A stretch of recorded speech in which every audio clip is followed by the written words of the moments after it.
In this video, we'll go over the evaluation of the oculomotor nerves, which are cranial nerves 3, 4, and 6. Eye movements can be divided into 4 different types.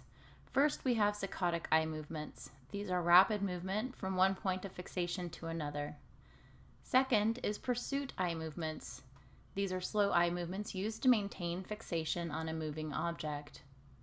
Third is vestibular eye movements. This is also known as the vestibulo-ocular reflex. These are movements that compensate for movement of the head to maintain fixation.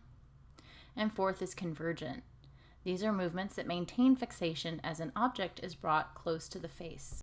When conducting the oculomotor exam, you first want to look at the position of the head, noticing if it's tilted, which might suggest a fourth nerve lesion.